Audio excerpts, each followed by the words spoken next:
Where do I start? Let's see, I think that he had a purpose to serve during his time here.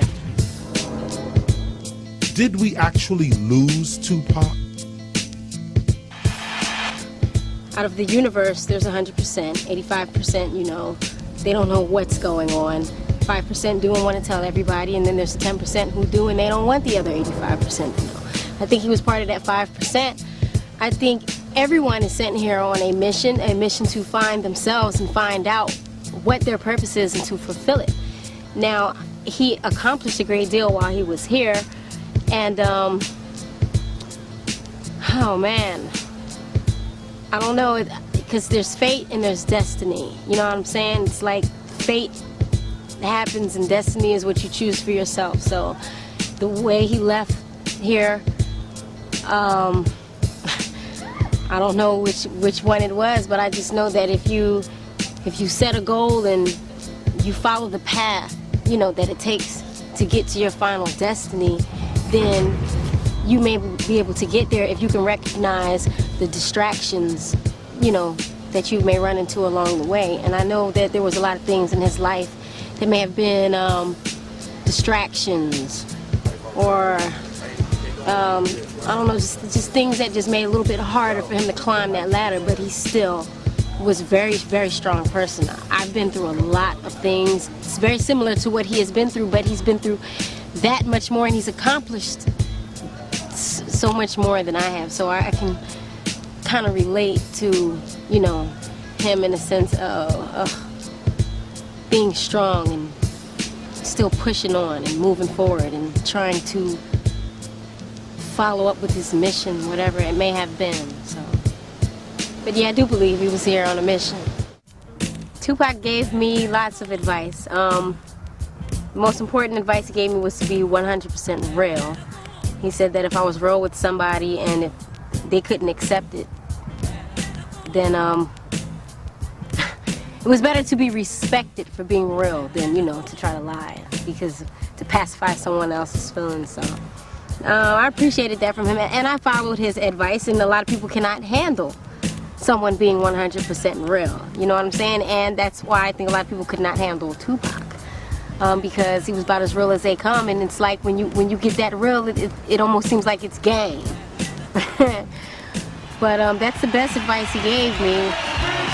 And since Tupac has passed, I have changed, but I wouldn't necessarily say it's because he passed. I've realized things since he passed.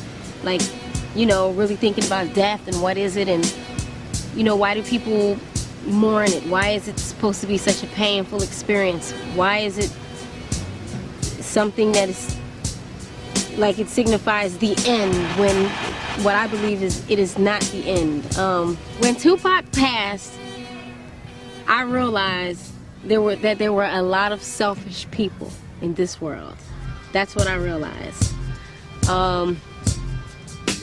Everyone didn't want him to leave here for their own selfish reasons. And as soon as I realized that that's what it was that had me about to go cuckoo, you know, I was able to let go and say if he really wanted to stay here, he would have pulled through. But it was his choice and his decision, and obviously there's life after death. So I guess he decided to move on, and I'm 100% with any decision that he would have made, you know. So that's what I realized. If you can see it in your head, if you can picture it, if it's clear, you know what I'm saying, then it is a possibility. If you believe in it, it's already happened. You just haven't gotten there yet. So you have to learn how to recognize things, you know what I'm saying? And you just have to know what road to take to get to your final destination. Because a thought, just a thought form, can manifest itself into physical form.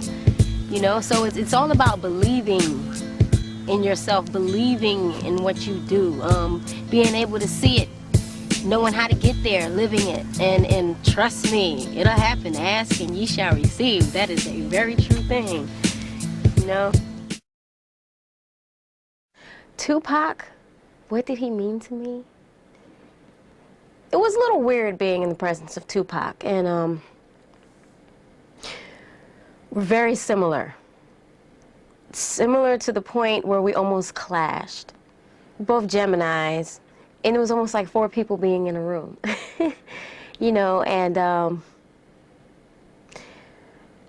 I don't know if this has any significance, but I was born on an odd day, the 27th, and he was born on the 16th, which equals to 7, an odd day, and we were odd. It was very odd when we were together.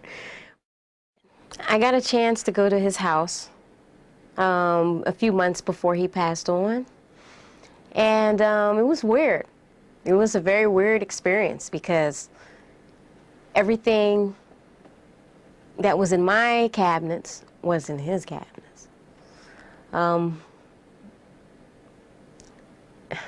It's down to the seasonings in the kitchen, you know, the types of food that we ate, the pot set, the chairs that we sat in. I look at the way his life was, and I don't know, I see a lot of that in me.